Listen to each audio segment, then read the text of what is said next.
Con este día gris y esta resolana particular que me va a hacer ver los ojos chiquititos, les doy la bienvenida al lugar que como miembro del programa más veces he visitado. Estoy hablando de la cuenca Matanza-Riachuelo, lugar donde hice uno de mis primeros informes, así que también está en algún lugar de mi corazoncito, lugar que también es símbolo número 1 de la contaminación, porque conjugó a lo largo de su historia la postergación social, los desencuentros políticos, los problemas económicos, la industrialización y por sobre todo el nulo análisis por lo ambiental.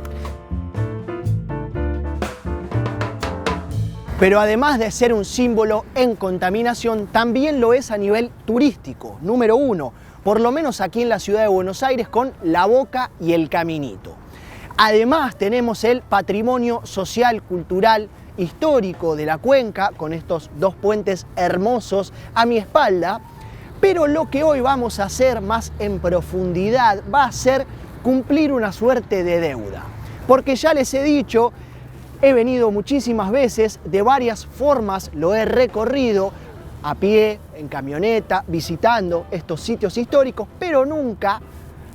andando sobre él. Así que sin más, los invito de la mano de Acumar a navegar con nosotros.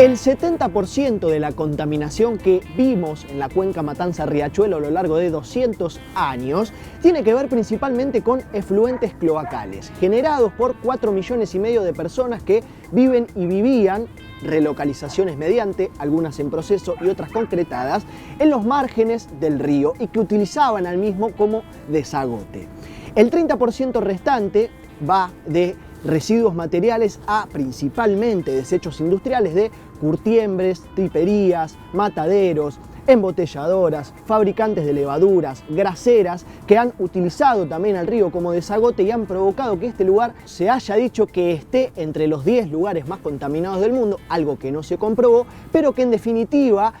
esto ha empezado a cambiar, porque uno mira imágenes de este lugar hace 15, 10 o 5 años atrás y es completamente distinto a nivel estética, pero también a nivel biodiversidad, porque hoy uno puede ver aves, hoy uno puede ver patos y eso significa que hay peces, entonces se arma un entramado de naturaleza que está buenísimo.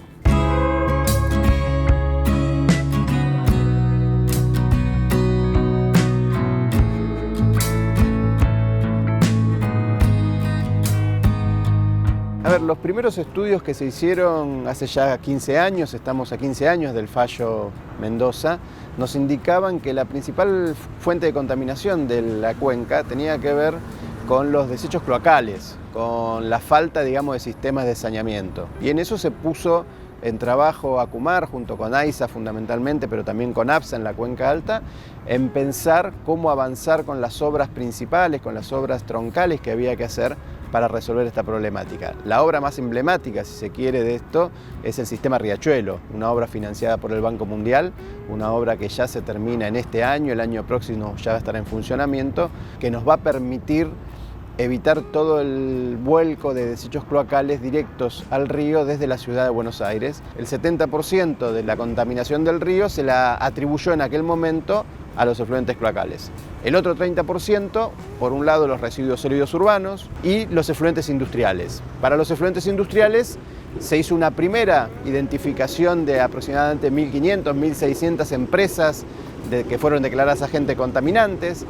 De ellas, hoy en la actualidad hay 600 todavía en proceso de reconversión. Unas 49, 50 empresas son los grandes aportantes de la cuenca, los que son responsables del 90% de los efluentes que se vuelcan en ella. Sobre ellos estamos trabajando e instalando sistemas de control de monitoreo automático. Las empresas han sido reconvertidas y han sido obligadas a construir sus propias plantas de saneamiento. Estamos construyendo el Parque Industrial Curtidor. La principal problemática en materia de efluentes industriales por su nivel de complejidad ambiental eran las curtiembres en la cuenca baja, las curtiembres de Valentina Alsina, de la Sola de Lanús. Estamos trabajando fuertemente con las otras ramas industriales que tienen estas complejidades, como pueden ser los frigoríficos, las graseras, industrias que tienen una complejidad ambiental porque han quedado dentro de la ciudad. Esas industrias que hace 40, 50, 60 años estaban prácticamente en las afueras, hoy están en el centro de la ciudad y tenemos que pensar en reconvertirlas o en trasladarlas, generar estos parques industriales al estilo del Parque Industrial Curtidor que estábamos hablando. Toda esta batería de medidas que se tienen que llevar al mismo tiempo nos permiten empezar a pensar. Ahora lo que viene es cómo recuperamos la calidad del agua, cómo hacemos y qué tecnologías aplicamos una vez que se deja de contaminar, una vez que se deja de atacar el río, la cuenca, cómo la recuperamos más rápidamente, porque la verdad que en estos 15 años se hicieron las obras de fondo, las obras gruesas, estas que comentábamos recién, y ahora viene la segunda etapa del saneamiento de la cuenca, que es empezar a pensar entonces en la recuperación. Estamos llegando al punto de frenar el vertido de efluentes sin control, como era durante 200 años, porque así llegamos a la situación actual del río, y empezar a pensar entonces cómo ayudar a recuperar y a sanear verdaderamente la cuenca.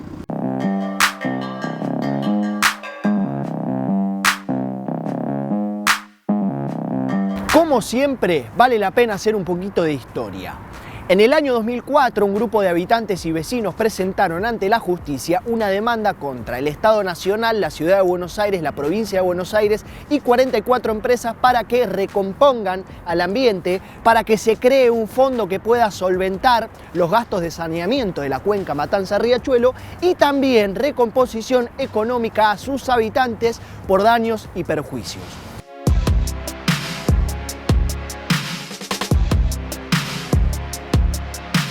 Esta causa, que se llama Mendoza por Beatriz Mendoza, la abogada que llevó adelante el juicio, se extendió por los 14 municipios donde se encuentra la cuenca y terminó el 8 de julio del 2008 con la Corte Suprema de la Justicia fallando a favor de los habitantes en uno de los fallos ambientales más trascendentales, no solo de nuestra historia, sino del mundo.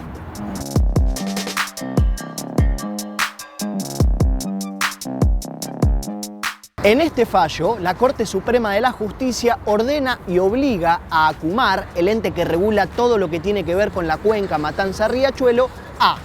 mejorar la calidad de vida de su población, a recomponer el ambiente en todos sus niveles, agua, aire y tierra, y también a prevenir daños con suficiente y razonable grado de predicción. Yo soy de Racing, ustedes lo saben, cruzo ese puente que está ahí atrás domingo por medio para ir a la cancha y vivía también con mi madre a unas 25 cuadras, con lo cual soy muy familiar de esta zona y uno ha crecido con la sensación y sobre todo con los hechos de que pasaban y pasaban generaciones, mandatos, gestiones y esto no solo seguía igual sino que empeoraba. Y la realidad es que en los últimos 5 años, 10 años, la imagen es completamente distinta, no solo por el olor, el cual se le adjudica no al río sino a las empresas, pero que igual ya no está, sino también a lo estético, con un agua mucho más limpia y un lugar en el que es mucho más agradable para estar.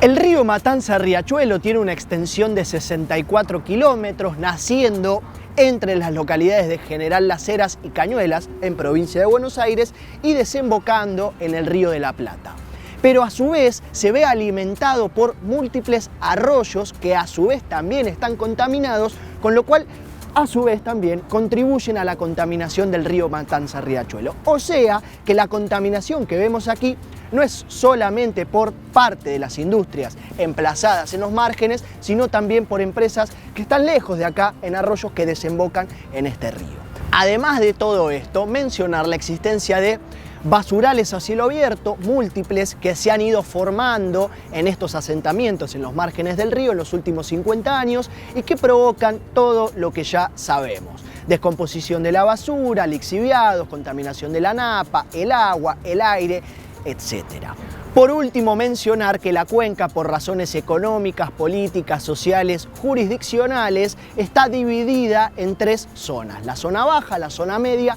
y la zona alta. La cuenca baja, con un paisaje predominantemente urbano, con algunas industrias en donde está la boca.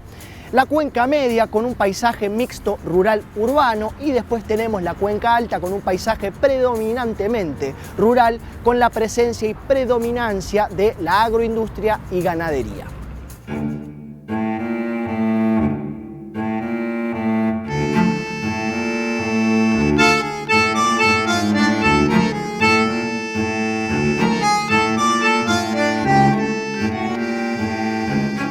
Además de la cuenca Matanza-Riachuelo como polo industrial, también tenemos que pensar a la cuenca como uno de los puntos turísticos más visitados del país, que han dejado a su paso, de alguna manera, patrimonios culturales, patrimonios históricos, como por ejemplo, a mi espalda, el Coloso, como por ejemplo también los distintos puentes que van cortando al río Matanza-Riachuelo, como también al transbordador y distintos edificios viejos con arquitecturas particulares, que hacen que este lugar tenga un potencial turístico impresionante y que en este caso también va acompañado del saneamiento de Acumar.